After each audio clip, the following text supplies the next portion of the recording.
오늘 우리에게 주신 하나님 말씀은 우리 구약성경 565쪽입니다. 열왕기하 4장 말씀입니다. 열왕기하 우리 4장 8절에서 17절까지 말씀.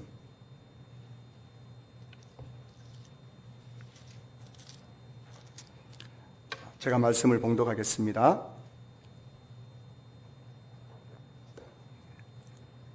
열왕기하 4장 8절에서 17절까지 말씀입니다. 하루는 엘리사가 수넴에 이르렀더니 거기에 한 귀한 여인이 그를 간곤하여 음식을 먹게 하였으므로 엘리사가 그곳을 지날 때마다 음식을 먹으러 그리로 들어갔더라. 여인이 그의 남편에게 이르되 항상 우리를 지나가는 이 사람은 하나님의 거룩한 사람인 줄을 내가 아노니 청하건대 우리가 그를 위하여 작은 방을 담 위에 만들고 침상과 책상과 의자와 촛대를 두사이다. 그가 우리에게 이르면 거기에 머물리이다 하였더라. 하루는 엘리사가 거기에 이르러 그 방에 들어가 누웠더니 자기 사환 게하시에게 이르되 이 수넴 여인을 불러오라 하니 곧 여인을 부르매 여인이 그 앞에 선지라. 엘리사가 자기 사환에게 이르되 너는 그에게 이르라. 내가 이같이 우리를 위하여 세심한 배려를 하는도다. 내가 너를 위하여 무엇을 하랴? 왕에게나 사령관에게 무슨 구할 것이 있느냐 하니 이 여인이 이르되 나는 내 백성 중에 거주하나이다 하니라.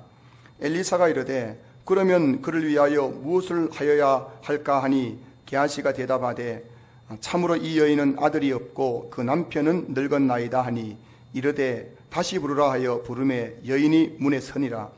엘리사가 이르되 한 해가 지나 이때쯤에 내가 아들을 안으리라 하니 여인이 이르되 아니로소이다. 내 주 하나님의 사람이여 당신의 계집종을 속이지 마옵소서 하니라. 여인이 과연 잉태하여 한 해가 지나 이때쯤에 엘리사가 여인에게 말한 대로 아들을 낳았더라. 아멘. 할렐루야. 여러분 반갑습니다. 오늘은 아름다운 교회 이야기라는 제목으로 함께 말씀 은혜를 나누려고 해요. 여러분 오늘 여러분 잘 오셨어요. 이런 그 유명한 말이 있더라고요.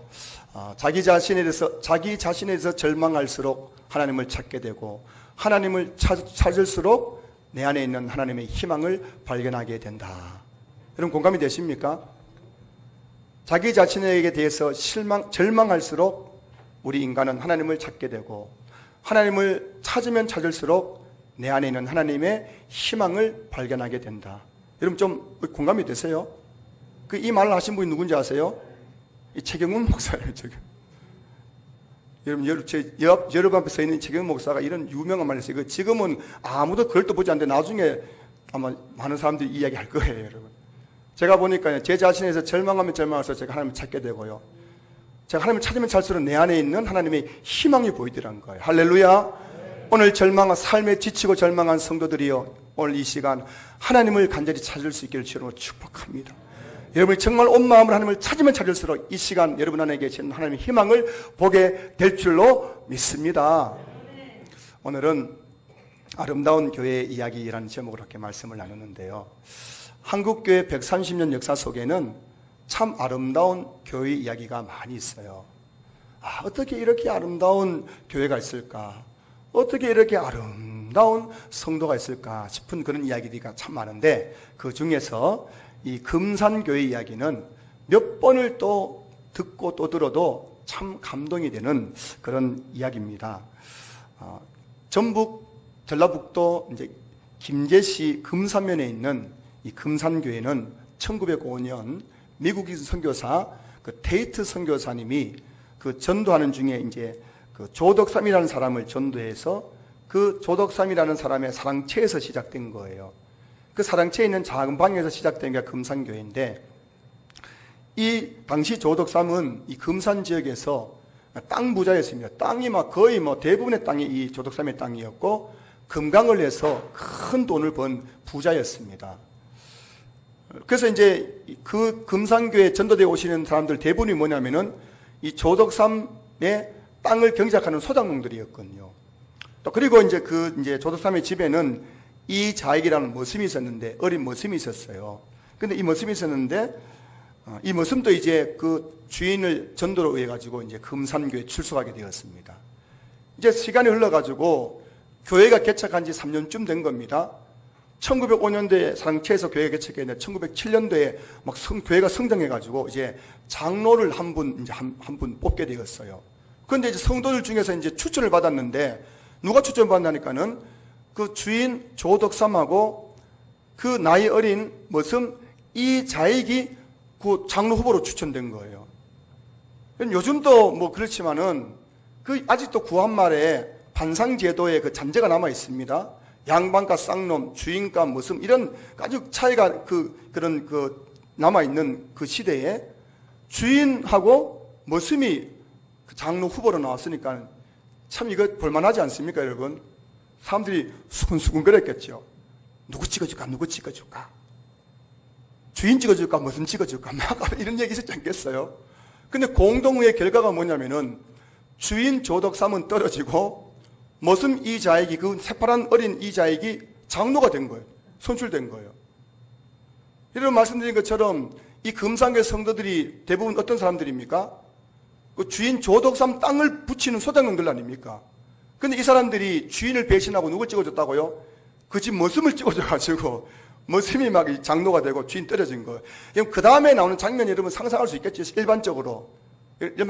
자, 조덕삼이 그 투표 결과 놓고 열받아요, 안 받아요? 그 자리에 있을 수 있겠어요, 없겠어요? 열받아가지고, 자존심 상해가지고. 대부분의 상상하는 게 뭐냐, 그러면 조덕삼이 그 자리에 탁 일어나가지고 박차고 밖으로 나가겠죠. 그리고 다시 교회 안 보이겠죠. 그리고 그 금산교에 있는 성도들에게, 야, 앞으로 내 땅 붙이지 마! 해가지고 막 땅 다 빼앗겠죠. 이게 여러분 우리가 통상적인 상식 아닙니까? 근데 여러분 오늘 이 통상의 상식을 깨뜨리고 그 공동의 결과가 발표되는 그 순간에 성도들이 수근수근거리는 그 자리에서 이 조덕삼이라는 사람이 벌떡 일어나가지고 이런 말을 했다고 해요. 우리 금산교회 성도들은 참으로 훌륭한 일을 해냈습니다. 저희 집에서 일하는 이자익 영수는 저보다 신앙의 열의가 대단합니다. 그를 뽑아주셔서 참으로 감사합니다. 앞으로 나는 이자익 영수를 장로로 잘 모시고 하나님 섬기는 일에 열심히 봉사하겠습니다. 이게 꾸며낸 얘기 아니고 금산교회에 다 기록된 역사예요. 그러고 나서 이제 여러분 어떤 일이 벌어졌냐면은 교회에서는 주인 조덕삼이 머슴 이자익에게 장로님 하면서 막 쫓아다니고 집에 오면은 그 머슴 이자익이 주인 조덕삼이 뭐라고요? 주인이라며 쫓아다니고 진짜 볼만한 거죠. 한번 봤으면 좋겠어요. 그런 일이 직접 가가지고 한번 타임머신 타고 돌아가가지고 한번 보면 볼만하지 않겠습니까? 근데 그 후에 이제 이 조덕삼 이분도 이 정도의 신앙이니까 장로가 이제 됐거든요. 장로가 된 이 조덕삼 장로가 자기 집 모습 이제 이자익 장로가 똘똘하거든요. 나이가 똘똘하니까는 이 사람을 이자익을 평양신학교에 이제 보냈어요. 유학을 보냈습니다. 다 자기 돈 들여가지고요. 그 공부를 마친 이 이자익 장로가 이제 목사 안수를 받았습니다. 그러자 이 조덕삼 장로가 그 자기 집 모습이었던 이자익 장로를 금산교회 담임 목사님 청빙해가지고 그때부터 담임 목사님으로 섬겼다는 거예요. 이자익 목사가 나중에 우리 장로교회 총회장을 3번 했고요. 대전신학대학교를 설립한 분이에요. 그리고 우리 한국 장로교의 헌법의 초안을 작성한 분이 이분이거든요. 큰 업적을 남긴 분입니다. 소설 같은 이야기가 실제로 100년 전에 금산교에 있었던 이야기예요. 정말 아름다운 이야기 아닙니까? 여러분 아름다워요? 아름답지 않아요? 한 사람이 아름다운 섬김이 여러분 머슴 이자익을 장로 이자익을 만들고 목사 이자익을 만들고 총회장 이자익을 만들고 신학교 설립자 이자익을 만들고 한국 장로교 헌법 초안을 작성한 이자익 목사를 만들었다는 거예요. 근데 오늘 본문에도 여러분 금산교회 이야기만큼 아름다운 수냄교회 이야기가 납니다. 수냄교회. 물론 구약시대는 교회가 없었죠. 근데 이제 하나님 믿는 사람이니까 수냄교회 이야기. 여러분 얼마나 아름다운지 몰라요. 오늘 본문에 보면 이런 내용입니다. 수냄이라는 지역에 한 귀한 여인이 있었어요. 이름이 누군지 모릅니다. 이름도 없어요. 이름도 안 밝힙니다. 성경에요. 그런데 이 수냄 여인, 이 여인이 하나님의 종들을 잘 섬겼어요. 특별히 엘리사 선지자를 이 여인이 얼마나 잘 섬겼는지 오늘 8절 말씀 보시면 이렇게 되어 있습니다. 하루는 엘리사가 수넴에 이르렀더니 거기에 한 귀한 여인이 그를 강권하여 음식을 먹게 하였으므로 엘리사가 그곳을 지날 때마다 음식을 먹으러 그리로 들어갔더라. 이 여인이 여러분, 그 엘리사 선지자가 수넴이란 지역에 무슨 순회 사역을 하러 왔을 때마다 그 자기 집에 강권하여 데리고 와가지고 음식을 먹이고, 이곳 오실 때마다 저희 집에 와서 음식을 먹으라고 해가지고 엘리사가 그곳에 갈 때마다 그 여인의 집에 들어가서 음식을 먹으랬다고 말씀하고 있는 거예요. 그뿐이 아닙니다. 9절 10절 말씀 보세요. 여인이 그의 남편에게 이르되 항상 우리를 지나가는 이 사람은 하나님의 거룩한 사람인 줄 내가 아노니 청하건대 우리가 그를 위하여 작은 방을 담위에 만들고 침상과 책상과 의자와 촛대를 두사이다. 그가 우리에게 이르면 거기에 머물리다 하였더라.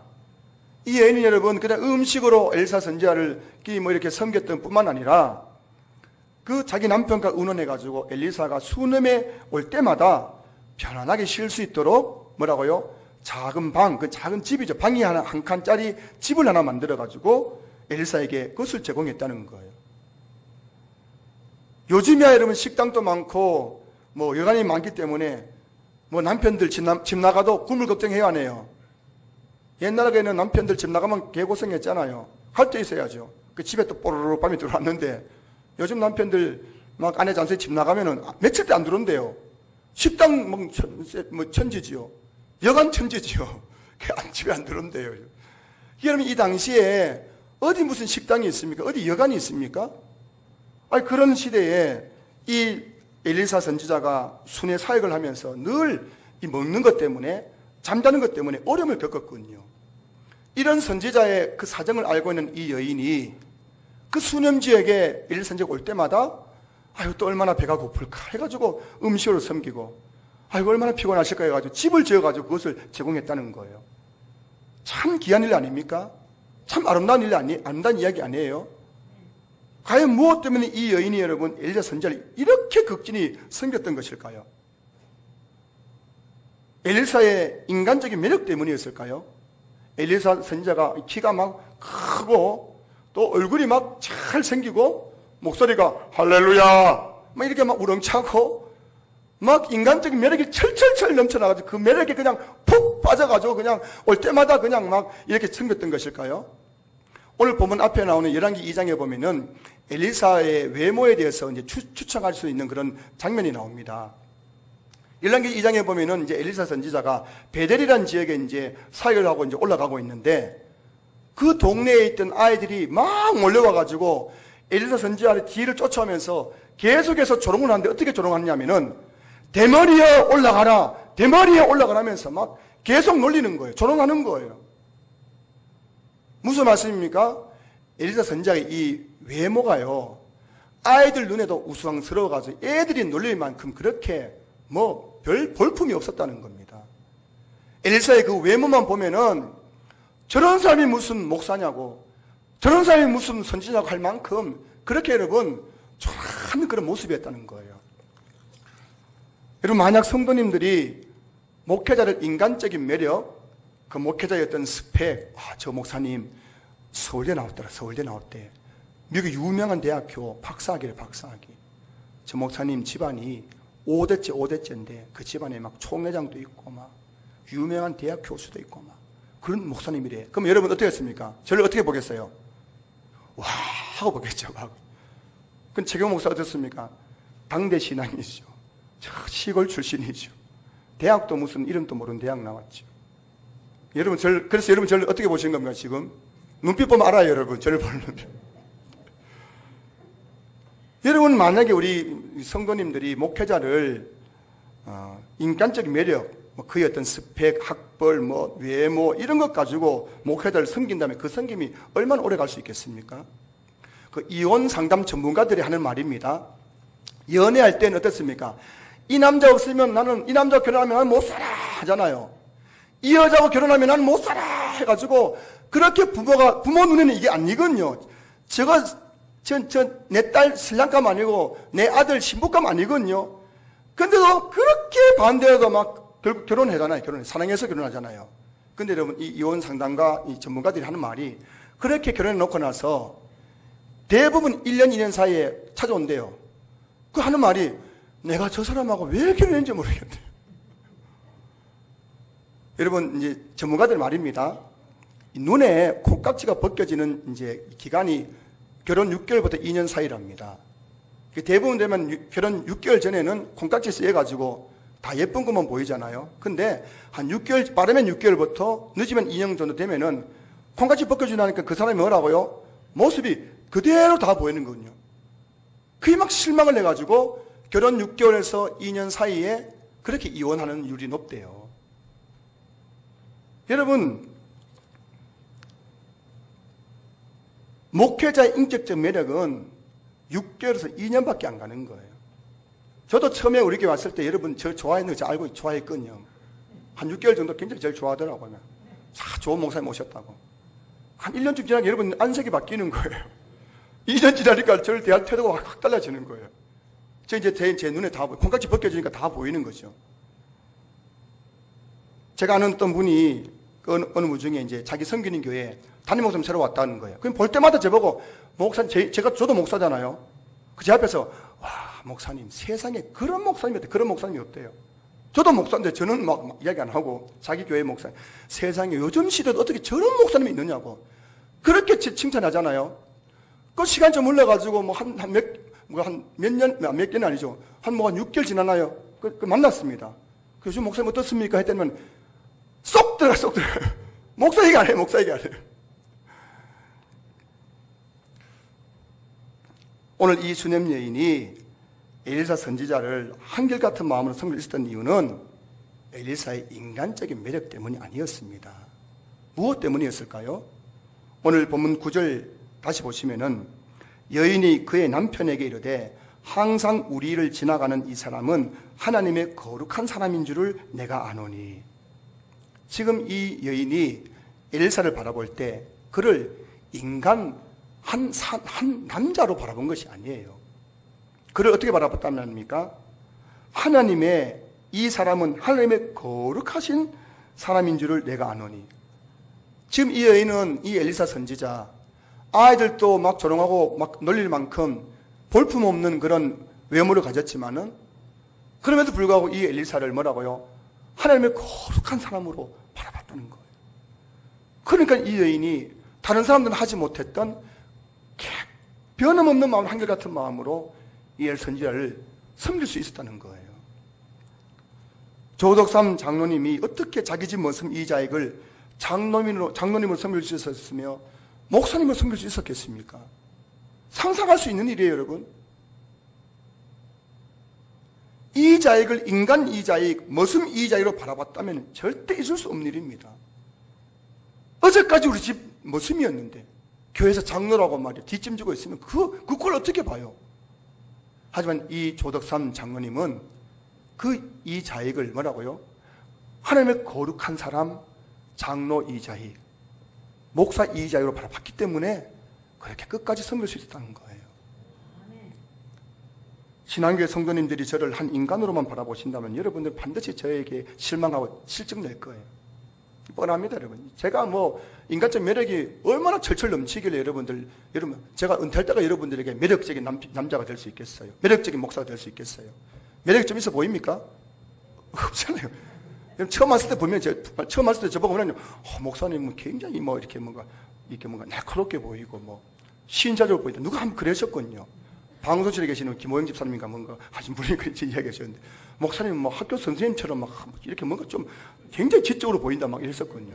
요즘은 그런 말 안 하시거든요. 제가 알고 나니까는. 말도 어눌하지요. 보니까는 덤벙덤벙거리죠. 여러분이 저를 인간적으로 보시면 실증 나고요. 실망해가지고 교회 오기 싫을 겁니다.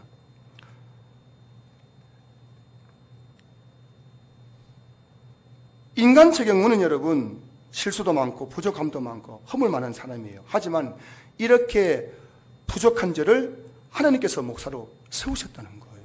사실 저는 목사 될 생각이 없었거든요.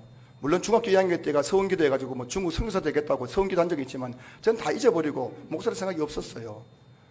제 형들이 다 이제 법대 출신이기 때문에 저도 그냥 당연히 법대 가가지고 법과 관련된 직업을 얻겠다고 대학 4년 동안 학교에 있는 그 고시원에 가지고 남대로 열심히 공부했던 거군요. 근데 여러분, 졸업할 때쯤 되니까는 사방으로 다 막히고 보이는 거라고는 신학교밖에 안 보이는 거예요. 제 갈 데라고는 신학교밖에 없었어요. 그래서 하나님께 기도했었거든요. 하나님, 정말 나를 신학교 보내는 겁니까? 그렇게 금식하며 기도할 때 하나님께서 제게 음성을 주셨습니다. 내가 너를 불렀고 내가 너를 통해서 위대한 일을 행할 것이다. 제가 그 음성 듣고 신학교 공부해가지고 목사들이 여러분 앞에 서 있는 거예요. 여러분이 저를 더 잘 아실까요? 하나님이 저를 더 잘 아실까요? 하나님이 100배, 1000배 제 실체를 더 잘 아시는 거예요. 여러분, 제 보여질 모습만 아시지만 하나님은 제 보이지 않는 모습, 제 내면까지 다 아시는 분이에요. 그런 저를 하나님께서 굳이 사방으로 막아가지고 갈 길이라고는 신학교밖에 없게 몰아넣어가지고 목사 되게 했는데 더 이상 무슨 말을 할 수 있겠습니까, 여러분? 어떤 분은 질문합니다. 그러면 목사가 죄 지으면 어떻게 합니까? 여러분, 그거 걱정하지 마세요. 목사 죄 지으면은 하나님이 가만 안 둡니다. 여러분, 주인이 있는데 자기 집 종이 잘못하는데 그거 보고 있을 주인이 있어 없어요? 자기 집 물건 훔치는데 보고 있을 지훈이 있어 없어요? 없습니다. 목회자는 하나님의 종이기 때문에 목사가 잘못하면 누구 먹칠하는 거예요? 하나님 얼굴 먹칠하는 거예요. 그래서 여러분, 제가 20년 사이겠지만은 죄 짓고 멀쩡하게 목회하는 분은 한 분도 못 봤습니다. 정말 성도들 보기에 어떤 저런 사람이 목사일까 싶은 사람 중에 9988, 99세까지 팔팔하게 잘 먹고 잘 사는 목사 본 적이 없습니다. 하나님은 반드시 얼마나 자기 종에 대해서 엄격하시고 정확하신지요. 지금도 수많은 목사들이 하나님의 매를 맞아가지고 목회를 그만둡니다. 여러분, 각 교단마다 교단 그 신문이 있거든요. 신문에 보면은 늘 나오는 게 뭐니까 아십니까? 목사 그 제명 공고, 목사 면직 공고. 우리 노예만 보더라도 얼마 전에 한 목사님이 노예를 통해 징계를 받아가지고 목사 면직 그 징계를 받았어요. 이게 우리 기독교보에 지난주가 이번 주에 나왔을 겁니다. 제가 아직 못 봤지만. 목회자는 하나님의 종이기 때문에 여러분이 걱정 안 해도 하나님께서 다 손보시고 때리시고 매를 쳐가지고 다 그게 뒤에는 책임 물으는 거예요. 목사를 가리키는 그 헬라어 단어는 포이멘이라는 단어인데, 이 목사라는 단어가 성경 포이멘이에요. 근데 이 포이멘이 목자라는 단어하고도 번역이 되어 있습니다. 그 포이멘이라는 이 헬라어 단어가 어느 곳에서는 목사로, 어느 곳에서는 목자로 이렇게 번역되어 있다는 거예요. 무슨 말씀입니까? 목자와 목사는 같은 어원에서 나왔다는 거예요. 여러분, 목자는 뭘 한 사람입니까? 양을 돌보고 그 다음에 먹이고 돌보고 감독하는 사람이거든요. 목자. 목사가 뭐냐? 목사는 하나님의 양인 성도들을 먹이고 돌보고 감독하는 사람이에요. 그래서 목사가 하는 그 모든 사회를 가리켜서 목양이라죠. 목양. 양을 치는 것이라는 겁니다. 여러분 생각해 보세요. 목자 없는 양이 존재할 수 있어요, 없어요? 목자 없이 양이 지 혼자 들판에서 풀 뜯고 물 마시고 살 포동포동 찌면서 그렇게 잘 먹고 잘 살 수 있어요, 없어요? 절대 없습니다. 목자 없는 양은 먹잇감, 짐승의 먹잇감이고 낭떠러리 떨어져가지고 죽고 배고라 죽고 그렇게 되는 거예요. 이와 같이 목사 없는 여러분 신앙생활 존재할 수 있어요, 없어요? 그 없다는 이게 성경의 원리란 거예요. 제가 오늘 여러분들에게 하는 말을 여러분들이 뭐 목사에게 잘하라 이렇게 받아들이면 안 됩니다. 이게 신앙의 기본 원리라는 거예요. 아니, 목자 없는 양은 안 된다고 하시면서 나는 목사 없이도 잘 먹고 잘 살 수 있다, 난 잘할 수 있다, 그게 잘못된 생각이라는 거예요. 에베소서 4장 11절 12절 말씀 보시면은 그가 어떤 사람은 사도로, 어떤 사람은 선지자로, 어떤 사람은 복음 전환자로, 어떤 사람은 목사와 교사로 삼으셨으니 이는 성도를 온전하게 하여 봉사의 일을 하게 하며 그리스도의 몸을 세우려 하심이라. 하나님께서 교회에 목사를 세우신 이유는 뭐냐면은 성도를 온전하게 하여 봉사의 일을 하게 하며 그리스도의 몸인 교회를 세우기 위해서예요. 다시 말하면 이 말씀이 뭐냐면은 성도들은 목사의 목양을 통해서 온전한 그리스도인이 될 수 있고 그 목사와 성도의 그 친밀한 관계 속에서 그리스도의 몸인 교회가 세워진다. 자라고 성장하고 그렇게 부흥하게 된다는 거예요. 지난주에 목사님 한 분이 저희 교회를 방문하셨어요. 자고 이런저런 이야기 중에 제가 질문했습니다. 물었어요. 목사님 요즘 코로나19 때문에 신방도 못 하실 텐데 성도님들은 어떻게 관리하십니까? 물었더니 이분이 저에게 하는 말이 이런 말씀이에요. 요즘 성도들은 전화해도 뭐 안 받고 문자 보내도 답이 없대요. 그 이분의 말입니다. 그 목사에게 관심이 없는 것 같대요. 자기가 이제 일주일 동안 성도들하고 마주칠 일이 없대요. 이분이 마지막에 하는 말이 뭔지 아십니까? 뭐 나는 뭐 내일 하고 성도들은 성도일 하는 거지 뭐요. 성도일 하는 거지요 뭐 하면서 허허 웃으시더라고요. 저는 그거 들으면서 마음이 아팠어요. 여러분, 교회가 목사는 목사일 하고 성도는 성도일 하는 그런 곳입니까? 목사는 그 설교 준비하고 그냥 설교만 하고 여러분은 와가지고 그냥 뭐 청소하고 봉사하고 돌아가고 이게 여러분 진짜 성경이 말하고 있는 교회일까요? 교회는 목사와 성도들이 친밀한 관계 속에서 목양이 이루어지고 그 목양을 통해 성도들의 신앙이 온전해짐으로 말미암아 그리스도의 몸인 교회가 건강하게 세워지는 것이 바로 교회인 거거든요. 그 여러분 신앙생활의 출발점은 뭐냐면은 성도들이 교회에 나와서 목회자와의 바른 관계 속에서 신앙이 시작되는 거예요. 목회자는 하나님의 대리자입니다. 하나님이 사실 우리 신앙교회를 지금 다스리고 직접 목양하고 계신 거예요. 여러분들을 하나님께서 다 먹이시고 입히시고 돌보시고 여러분들 다 감독하시는 겁니다. 그런데 하나님 눈에 보여요, 안 보여요? 안 보이니까 하나님께서 눈에 보이는 하나님의 대리자로 목사를 세우신 것이군요. 구약에는 제사장을 세우시고 선지자를 세우시고 그리고 신약에는 목사를 세우신 거예요. 그렇기 때문에 여러분 잘 보세요. 눈에 보이는 하나님의 대리자인 목회자를 존중하지 않는 성도는 눈에 보이지 않는 하나님을 경외할 수 있을까요, 없을까요? 자, 자세히 한번 여쭐게요, 여러분. 눈에 보이는 하나님의 대리자인 목회자를 존중하지 못하는 성도가 눈에 보이지 않는 하나님을 정말 사랑할 수 있을까요, 없을까요? 하나님을 경외할 수 있을까요, 없을까요? 절대 없습니다. 성경이 말씀하고 있잖아요. 요한 1서 4장 20절 말씀 보세요. 누구든지 하나님을 사랑하노라 하고 그 형제를 미워하면 이는 거짓말하는 자니 보는 바 그 형제를 사랑하지 아니하는 자는 보지 못하는 바 하나님을 사랑할 수 없느니라. 여러분, 눈에 보이지 않는 하나님을 사랑합니다, 사랑합니다.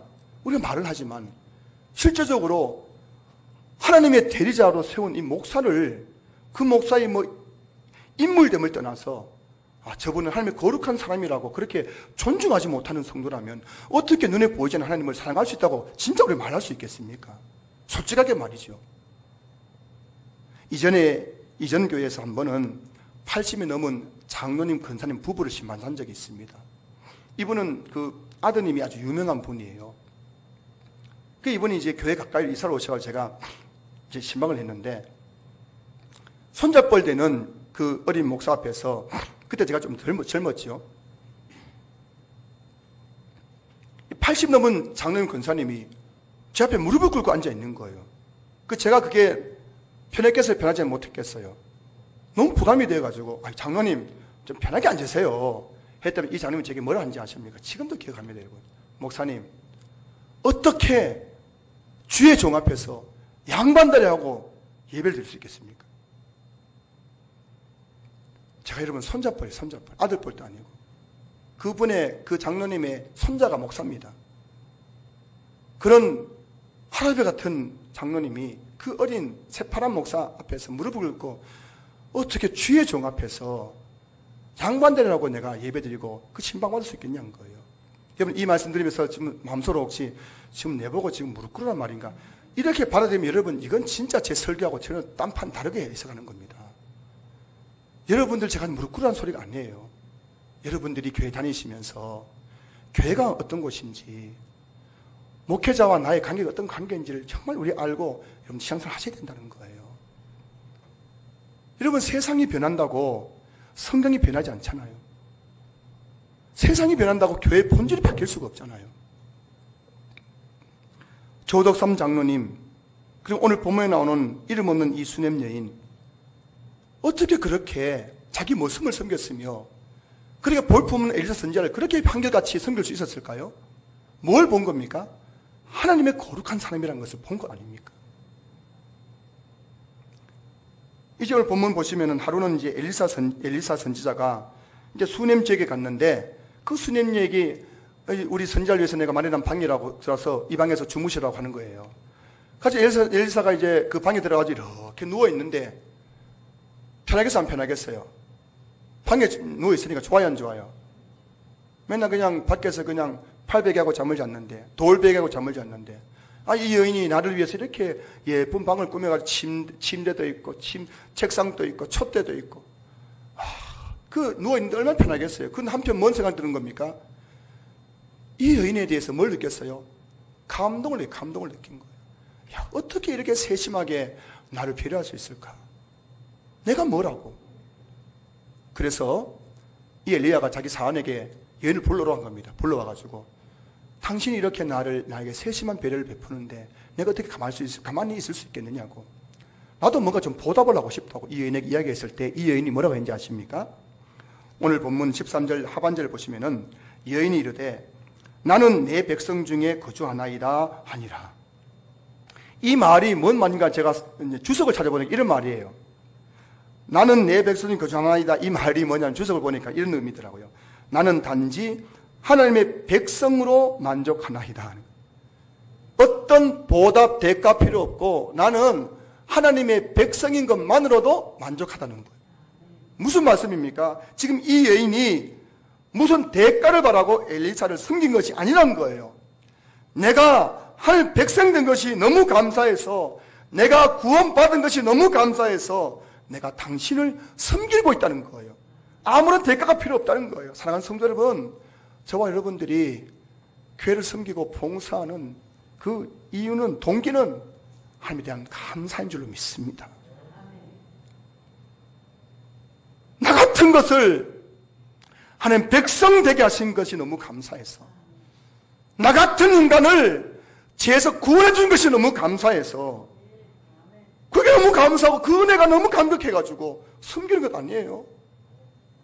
직분자로 섬기고 구역장으로 섬기고, 무엇 때문에 그렇게 봉사하고 계신 겁니까? 무슨 목적이 있는 거예요? 꿈꾸기가 있는 겁니까? 감사해요, 감사. 하나님에 대한 감사. 여러분, 이 감사 회복할 수 있기를 저는 축복합니다. 이것만으로도 여러분 평생 한결같은 마음으로 주님 섬길 수 있는 거예요. 자, 그러자 여러분, 아무 대가 없이 묵묵히 자기를 섬기는 이 여인의 모습에 감동받는 엘리 선지자가 더 가만히 있을 수가 없잖아요. 나는 하나님 백성인 것에도 감사합니다. 나는 아무것도 바라지 않습니다. 그 말 되게 더 감동돼가지고 자기 사환에게 물어, 도대체 이 여자에게 어떻게 하면 좋겠느냐 했더니 이 사환이 하는 말이, 그 주인님, 지금 이 여인은 아들이 없고 남편도 늙어가지고 자식이 이제 볼 수가 없습니다. 아, 그렇구나. 그 여인을 다시 불러가지고 이 엘리사가 그 여인을 축복합니다. 축복해. 어떻게 축복하는지 아십니까? 16절 보십시오. 엘리사가 이르되 한 해가 지나 이때쯤에 내가 아들을 안으리라 하니. 이게 지금 엘리사 축복한 거거든요. 이 여인을. 무슨 축복이라고요? 네가 지금까지는 애를 낳지 못해가지고 불임으로 자식 없이 그래 고통스러운 세월 살아왔지만은 오늘 내가 너를 축복한다는 거예요. 1년 후에 네가 뭐라고요? 아들을 안을 것이라. 축복하는 거, 축복한 거. 그리고 이 엘리사의 축복대로 17절 보시면은 여인이 과연 잉태하여 한 해가 지나 이때쯤에 엘리사가 여인에게 말한 대로 아들을 낳았더라. 여러분, 주의 종의 축복에는 능력이 있는 줄 믿으시기 바랍니다. 하나님의 종에게는 여러분 축복권이 있다는 걸 여러분들이 정말 믿음으로 받아들이셔야 돼요.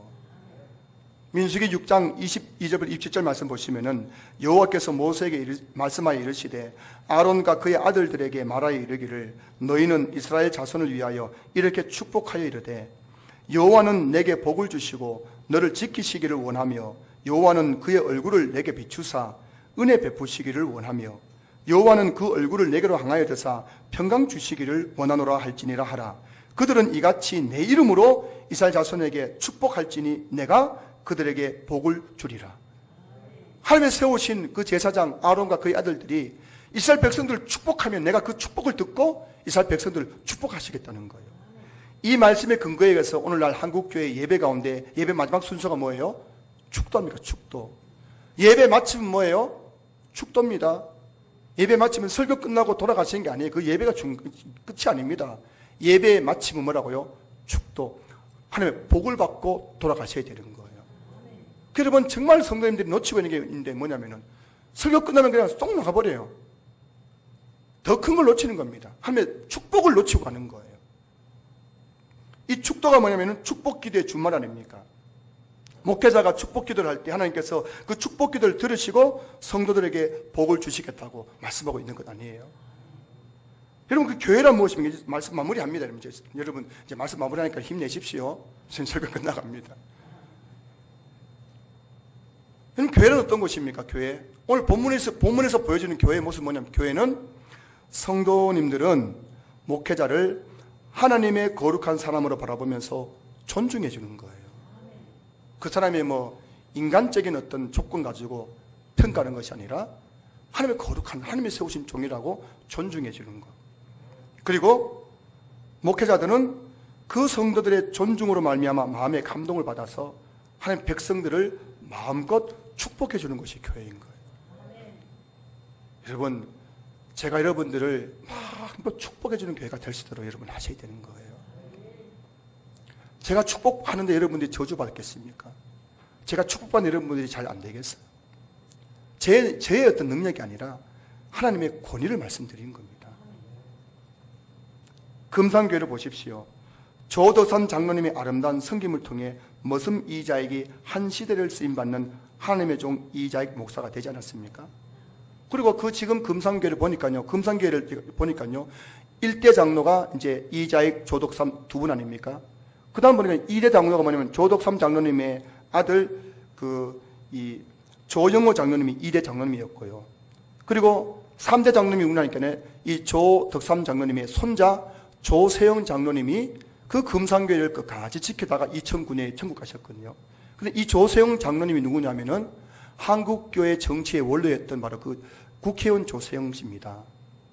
언론 출신이고 삼선 국회의원이었고 주일 대사를 역임했던 조세영 장로. 2000년대 초반만 하던 이분이 정치에 굉장히 많이 영향을 미쳤거든요.